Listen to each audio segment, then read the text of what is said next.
Hello, my name's Evan, and welcome to EnglishZeal.com.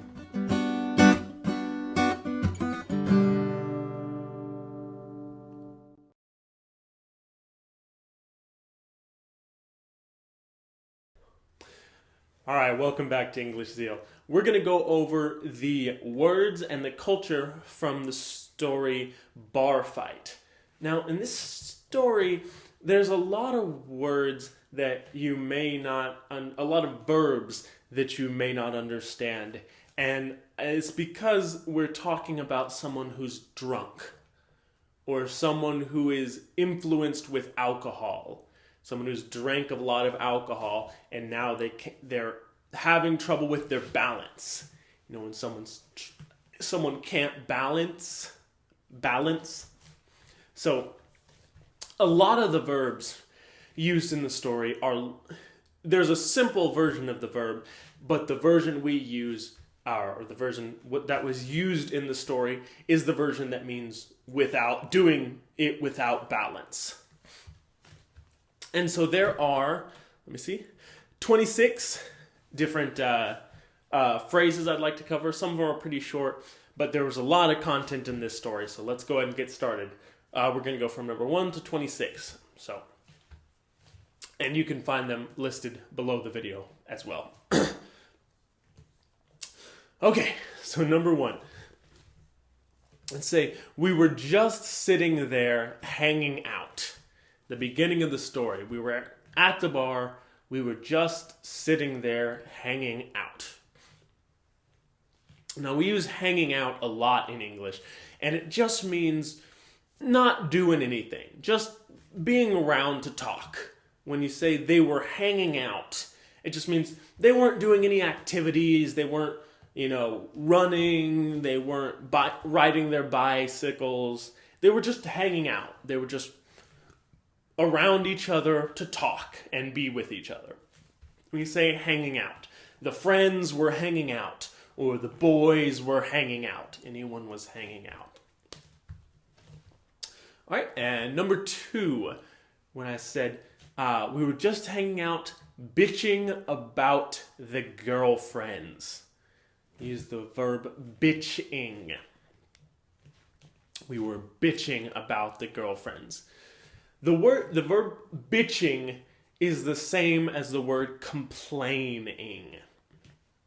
They say we were bitching about something.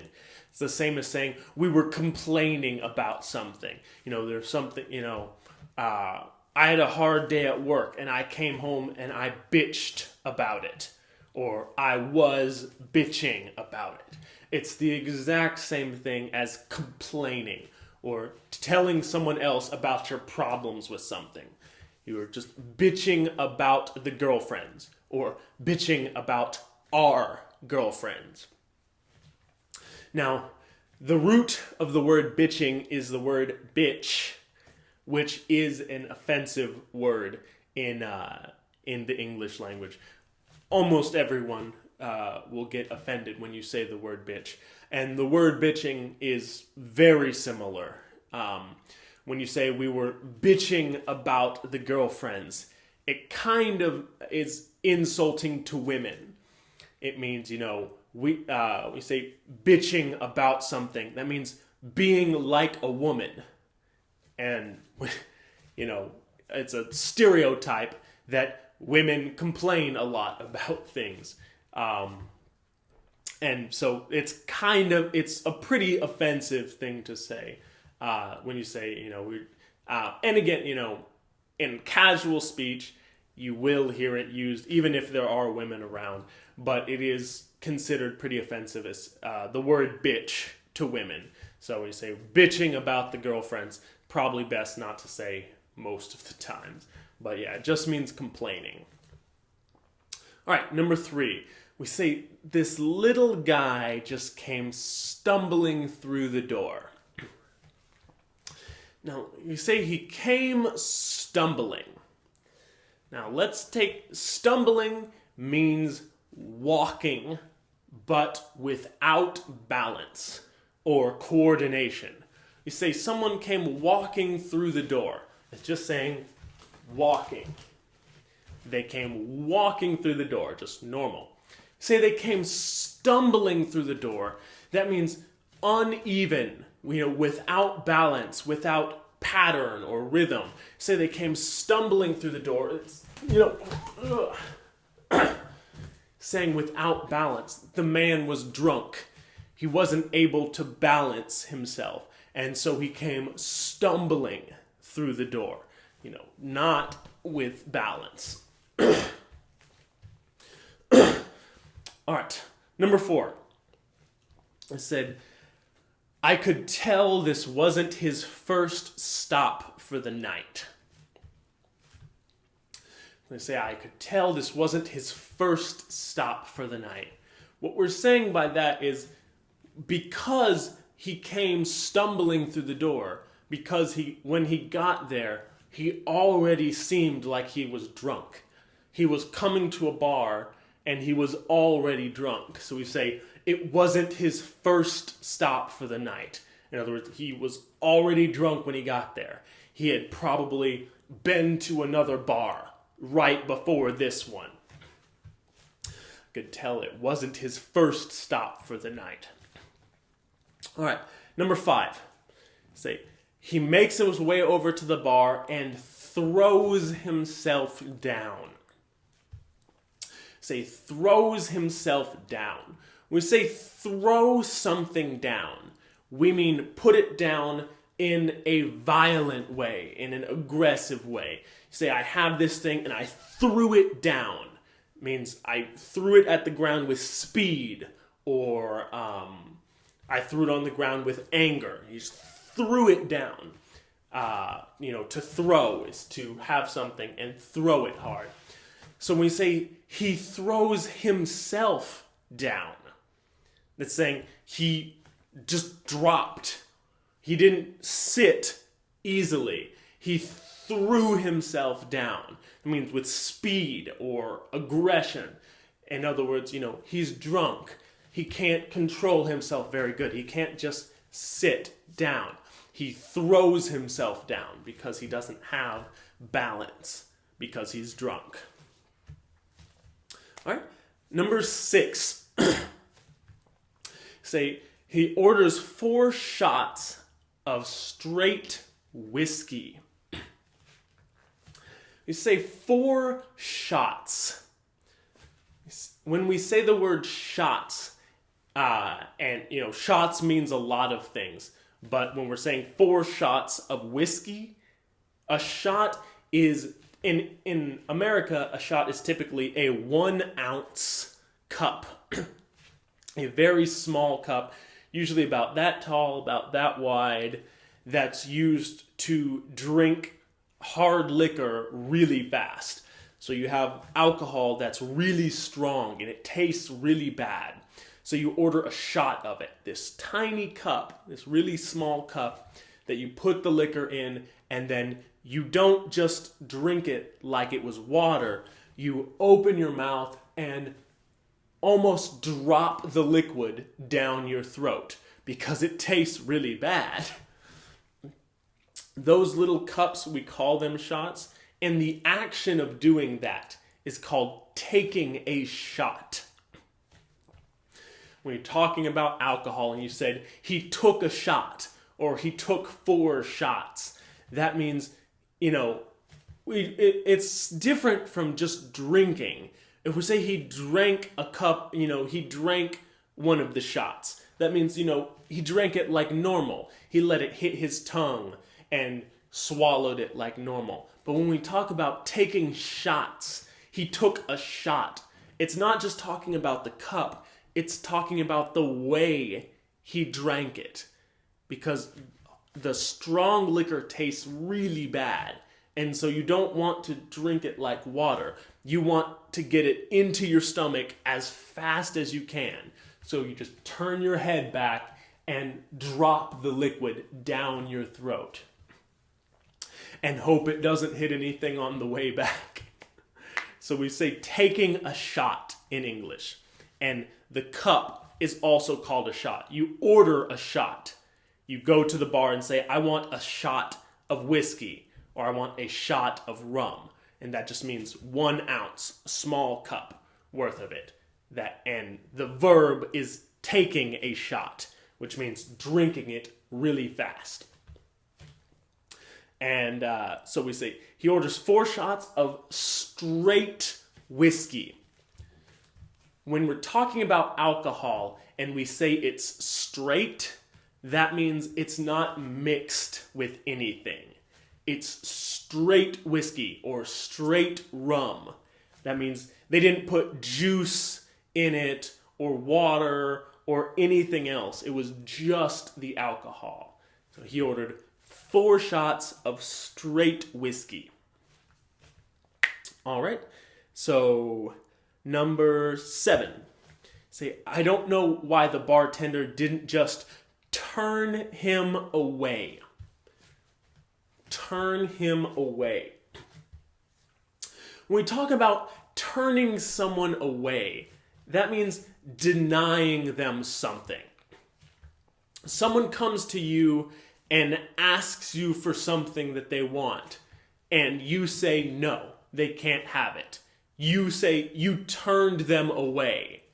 And a lot of times we're talking about a service. Someone asks you for a service, and if you tell them no, you say you turned them away. Someone came up to me and said they would pay me $10 to clean their house, but I turned them away. I didn't want to do that. I turned them away. In this case, we say, why didn't the bartender, I don't know why the bartender didn't just turn him away. That means deny him service. The man comes to the bar, he wants to buy alcohol, but he's already really drunk. Sometimes the bartender will turn him away. In other words, he'll say, you can't buy, I won't sell you alcohol because you're already drunk and it might be dangerous to sell you alcohol. So we say the bartender turned him away. In this case, I don't know why the bartender didn't just turn him away. In other words, if I was the bartender, I would have turned him away because he was already so drunk. All right. And then the number 8, we say he downs all 4 of them. In this case, we're talking about the shots of liquor, the shots of alcohol. He downs all 4 of them. The verb downs. He downs them. When we're talking about food or drinks, and you say someone just downed it, that means they drank it or they ate it. Usually drank. We say they downed it. It means they drank something or they ate something really fast. Like you look away and you look back and it's gone. They already drank it or they already ate it. You say he downed it. You know, you go to a restaurant and someone gets their food and, you're waiting and you look over 5 minutes later and all of his food is gone. You say, wow, he just downed all of his food. Or, someone's really thirsty and they come up to you and ask you for water. You give them a cup of water. They drink all of it right in front of you. You say, he just downed that cup of water. So when we use downed as a verb, it means to drink or eat really fast. So in this case, he downs all 4 of them. It means he drank all the liquor really fast. So number 9, say he just sits there bobbing his head. Now the verb bobbing means to go back and forth. You say my hand is bobbing right now. It's going up and down. Yeah, and typically bobbing does mean up and down. So, this is bobbing with my hand. It's very common we use bobbing with someone's head. Think someone's really sleepy and they're trying not to go to sleep. You're looking at them and they're like this.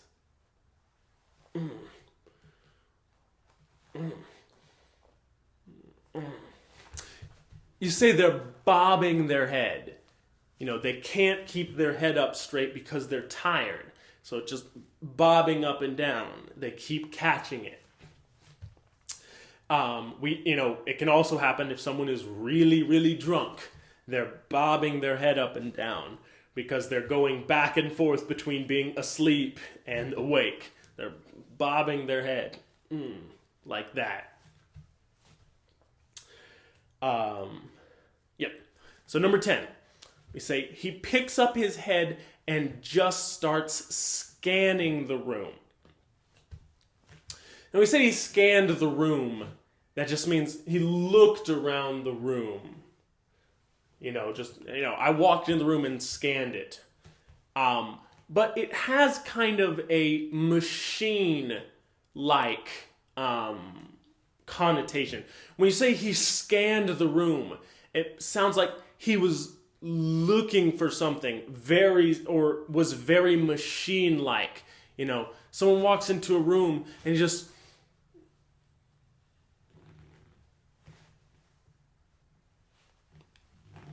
like that. He looks like a machine. Like you don't know what he's looking for. You see, he's just scanning. In this case, we use it to talk about this guy because he's really sick. He's been drinking a lot, and he gets his head up and starts scanning. That means he doesn't even look like a human. He just scanning the room. He's like a machine that's looking for something. He's scanning. All right. Number 11. We say everyone has to start looking away from him. I just wanted to explain that really quick. You've got a guy that's really drunk in a bar that's scanning the room, looking around. People don't want to make eye contact with this guy. They don't want to look at his eyes because he's very drunk and he could be mean or aggressive. So people start looking away from him so that he doesn't look at them and think that they're judging him or being rude to him. So that was 11. And number 12, I could see out of the corner of my eye that he gets up. When we talk about the corner of my eye, I saw something out of the corner of my eye. We use it a lot in English. It just, I'm looking at you right now, directly. But if I'm like this, I can still see you, but I'm looking over here. I can see you out of the corner of my eye. The corner being one of the sides. So when we see something that we're not directly looking at, we can see it from here. We say we see it out of the corner of my eye. So we say, I could see out of the corner of my eye that he gets up. All right. Number 13. We say, and I see that he starts to walk towards me. And he didn't look like he wanted to chat either. We use that phrase when we say, it didn't look like he wanted to chat. To chat just means to talk or to have a casual conversation. You say, they were just chatting. They were having a conversation. You say, the guy was walking towards me and he didn't look like he wanted to chat. That means he was walking aggressively. He looked like he wanted to fight. He wanted to get in a conflict with me. Maybe he's walking like this with his shoulders up. But we say that a lot. He didn't look like he wanted to chat. That means he wanted something else. Usually he wanted to fight. All right, number 14. We say he plops both of his hands down on the table. And again, that verb plop, it just means very uncoordinated. It's the same thing as put. We say he puts his hands on the table. Very calm. We say he plops his hands down on the table. We're saying very aggressive or very uncoordinated, very without balance, just plops them. kind of like drop. He just plops them down on the table.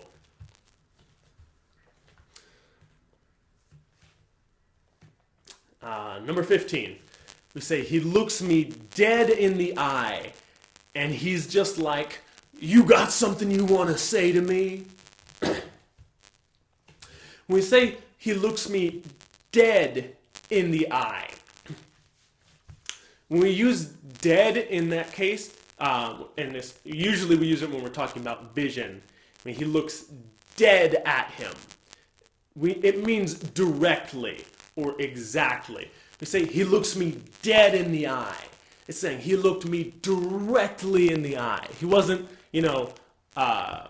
looking somewhere else, looking to the side. And in this case, it's obvious that when he's angry at you, he's going to look at your eyes. But when we say he looked me dead in the eye, it adds emphasis. It makes it very strong. He looked me dead in the eye. Another thing I want to explain about this, when I say he's just like, it can be kind of confusing. In really casual conversation, when we're telling a story, going back and forth between what someone else said and what I said, or between what any two people said, and especially with young people, they'll use he was like instead of he said. The much more correct way to say it, he said something, then she said something, then he said something, then I said something. But a lot of times you'll hear young Americans say, he was like something, and then I was like something, and then she was like something, and then he was like something, and then I was like something. We use that form again in very, very informal conversations, typically used by young people again. And it means the same as he said, she said. He was like, I was like. He was like, she was like. It's the same thing. So in this case it says, he's just like. And you think of like in that situation means said. He just said. And for what he said, you got something you want to say to me? And again, you can hear the accent on that is Southern. If you're wondering why, it should be, do you have something that you want to say to me? But what he actually says is, you got something you wanna say to me. I'll say it again. You got something you wanna say to me. And again, if we were going to say it properly, we would say, do you have something that you want to say to me? And that's just Southern dialect of English, or accent, whatever. All right, number 16. Say, this guy was like 5'5", $150 at most, and on top of that, he could barely even stand. So when we talk about someone's height in the US, a lot of times we won't put the different measurements in between them. In English we say feet and inches when we're talking about someone's height. Foot's about that much in inches, and there are 12 inches in a foot. So we say someone is 6 foot 2 inches. That's how tall I am. I'd say, I'm 6 foot 2 inches. But most of the time, when we talk to someone, and we're talking about our height, we don't say foot in inches. I just say, I'm 6'2". Say, I am 6'2". I'm 6'2". And people understand that you're talking about your height. Someone could say, I'm 5'5". That means I'm 5 feet and 5 inches tall. But we just say, I'm 5'5", or he was 5'5". or he is 5'5", or he is 4'9". Any two numbers, and again, the second number is inches, the first number is feet. So when we say he was like 5'5", just that piece, you should know we're talking about height. We say he was, and then two numbers, that's, we're talking about height. And, and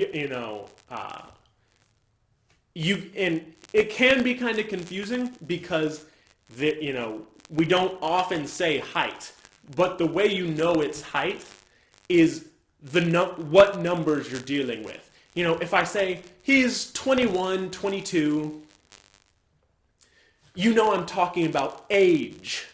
He was 21, 22.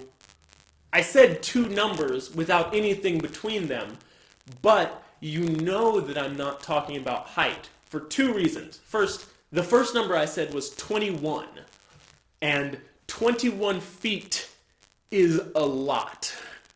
No one is 21 feet tall. Normal heights, for adults are between 5 feet, right around 5 feet is a short adult, and 7 feet, about here, is a really tall adult. So, if the first number is between 5 and 7, they're probably talking about height.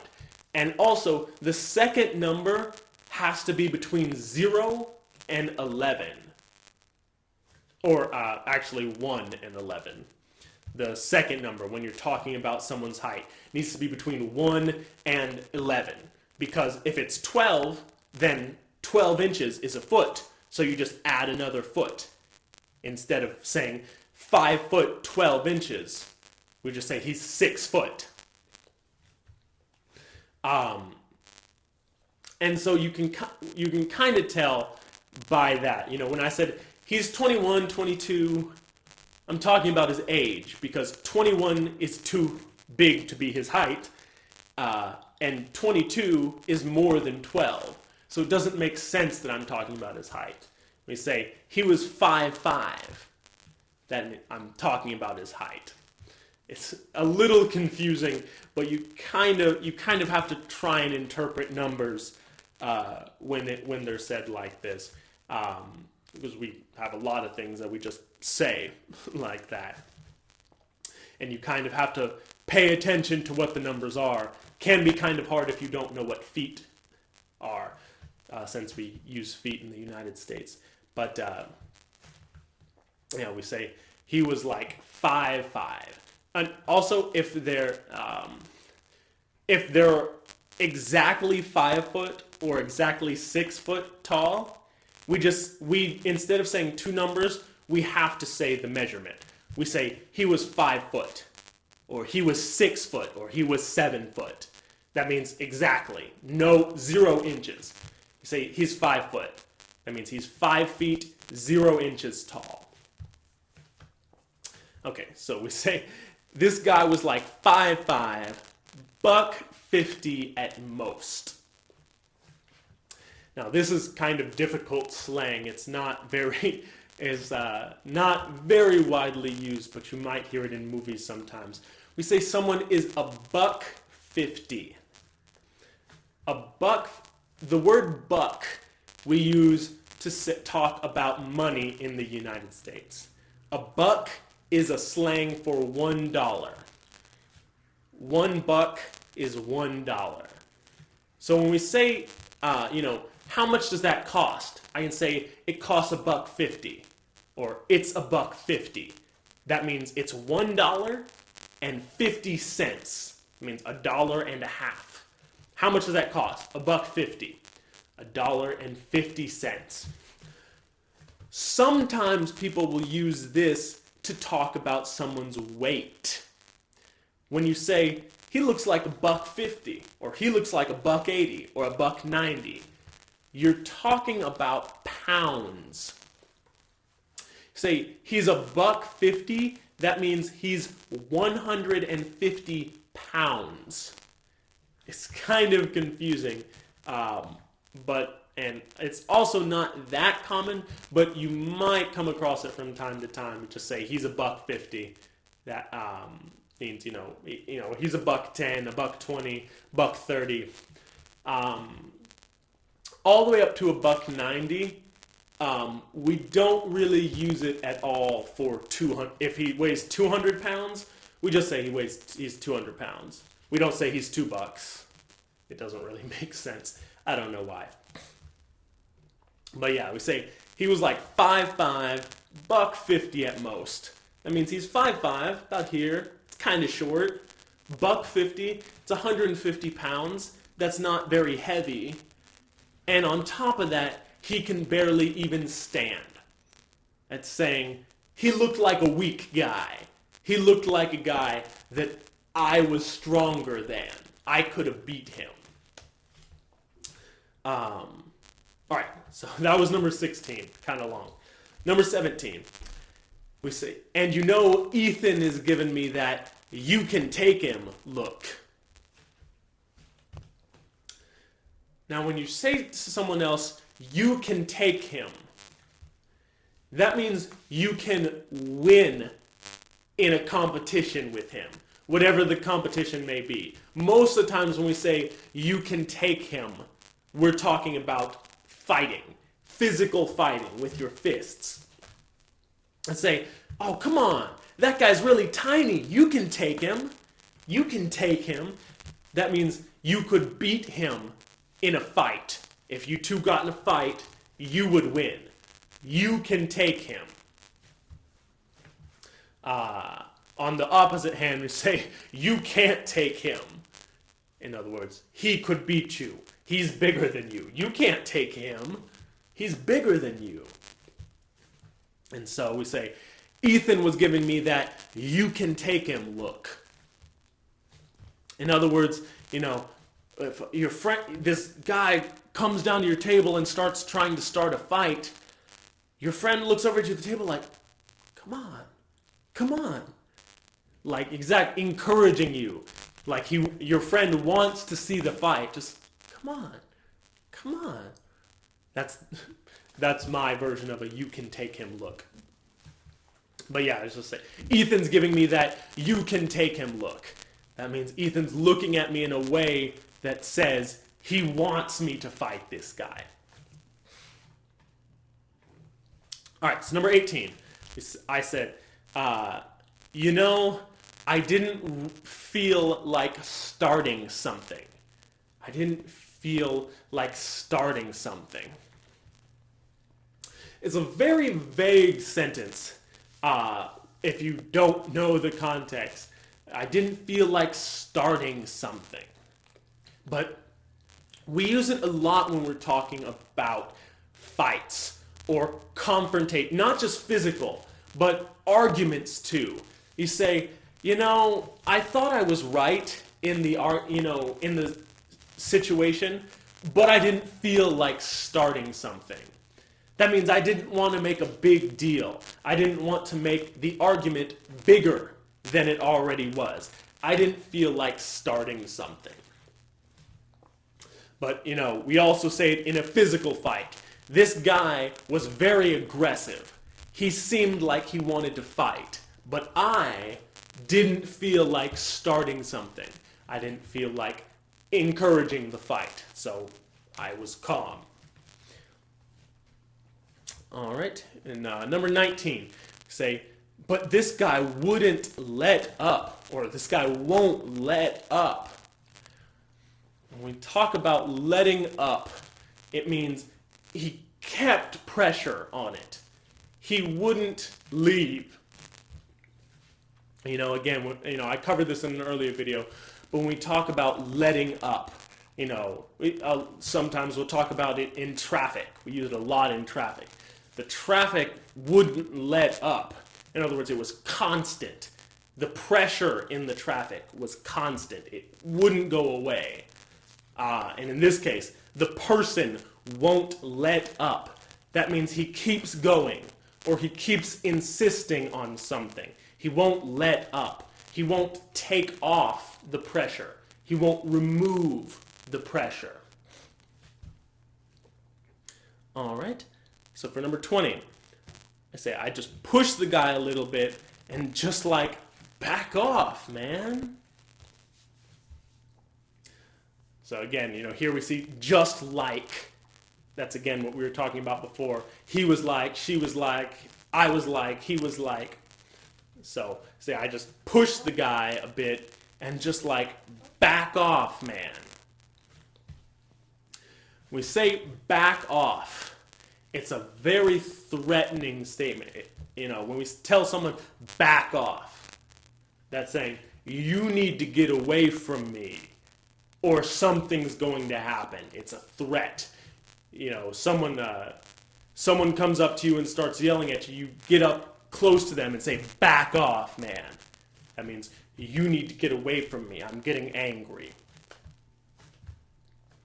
Right? And 21, say, that little push sent him flailing across the bar, trying to catch his balance. It sent him flailing across the bar. Flailing. When we talk about flailing, it's again another word that means without balance. When we talk about something flailing, we mean that it was shaking out of control. When I talk about flailing my arms, I mean like this, waving them a lot, trying to get someone's attention. I was flailing my arms, trying to get his attention. We sometimes use it for flags, a country's flag. The flag was flailing in the wind. In other words, it was unpredictable. It was shaking out of control.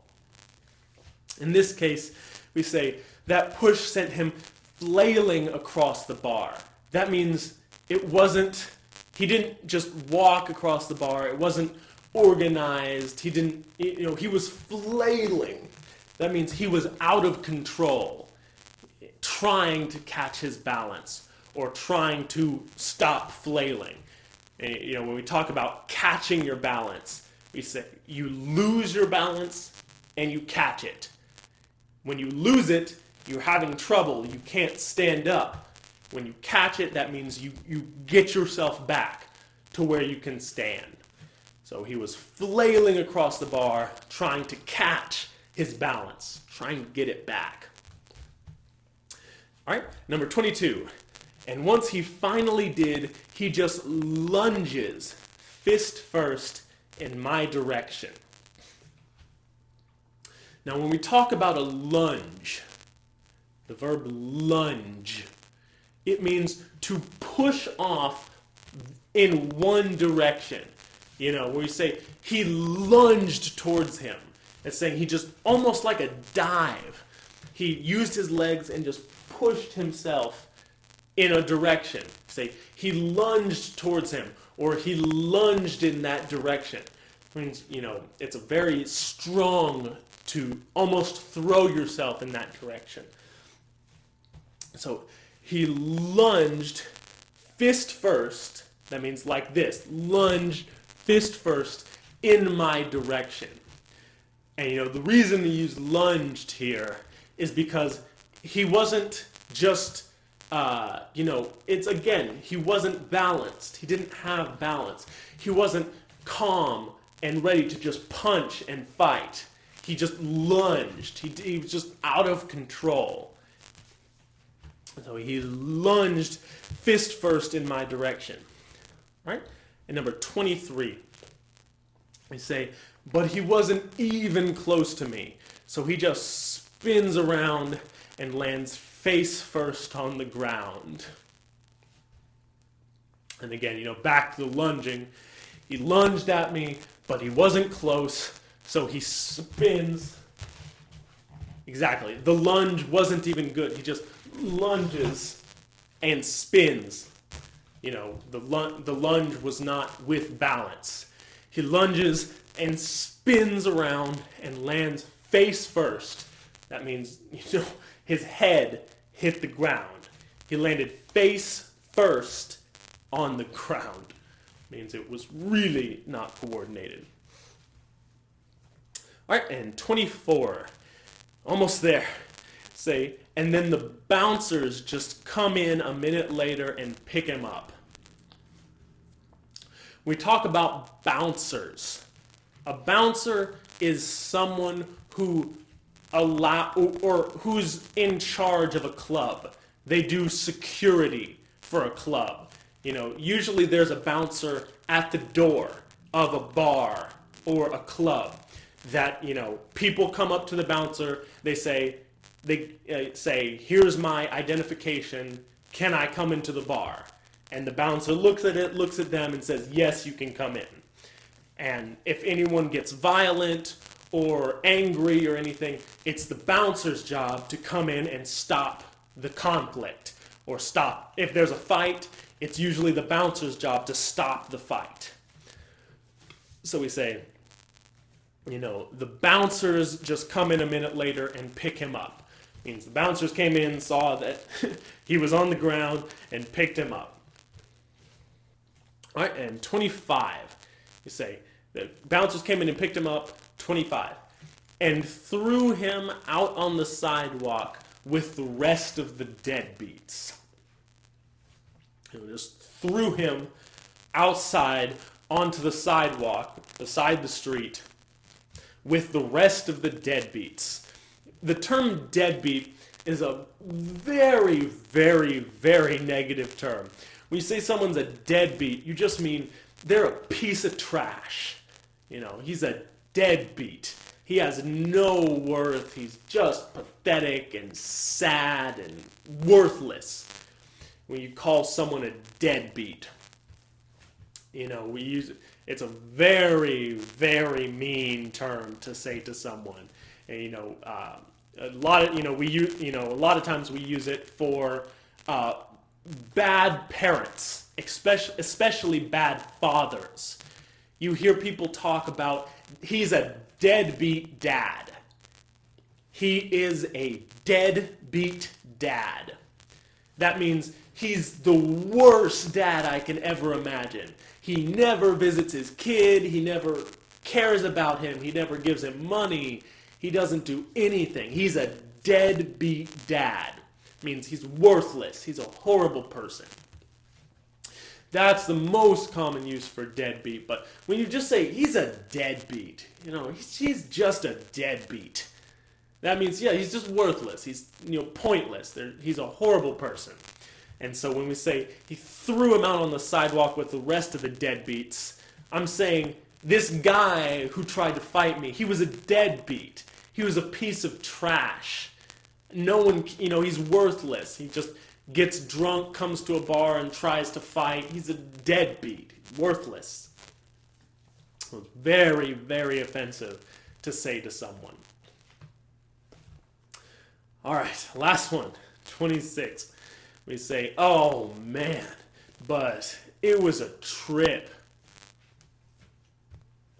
We say, it was a trip. When we say trip in that case, you can kind of think of it as adventure. When I say, it was a trip, I got into this fight at the bar yesterday. It was a trip. That means, it was exciting. It was adventure. I didn't know what was going to happen. It was really interesting for me. It was a trip. It means the whole thing was an interesting, you can think of it like a vacation. When you think of a vacation, you think, it's exciting, it's crazy. Things happen that you didn't know were going to happen. You're surprised, you have fun, you get excited, sometimes you get disappointed. It's random, it's a trip. And when we talk about a situation, we say, oh man. And it does you can use it positively or negatively, just depending on your tone. We say, oh man, it was a trip.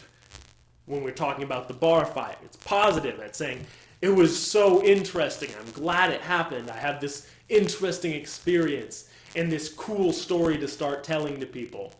But if we say, oh man, I lost my job today, and then I was driving home and I got in a car wreck. Oh, it was a trip. You can use it negatively as well. Like, is that everything when everything was surprising, but you know, it may be bad, but it's still kind of adventure. It's so we can use it both ways. So I know it was really long, but that's all of them for the bar fight story. So what did you think about, just overall about the story? It was, you know, it had a very funny tone to it. You know, the guy who was telling the story, he wasn't particularly mean. You know, he was just at the bar, having some drinks, having some fun with his friends, and and he didn't really mean to get involved in this situation. And even when the situation started, he wasn't aggressive. You know, he didn't just punch the guy in the face and tell him to get out, you know, go away. You know, kind of push him a little bit. It's a little aggressive, but you know, he could have been a lot worse. So, but yeah, that's the story bar fight. Thanks, guys.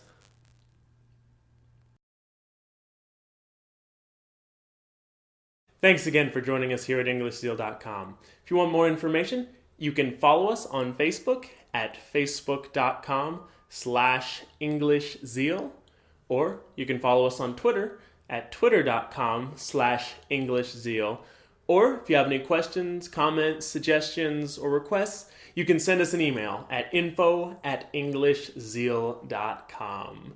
Thank you, guys.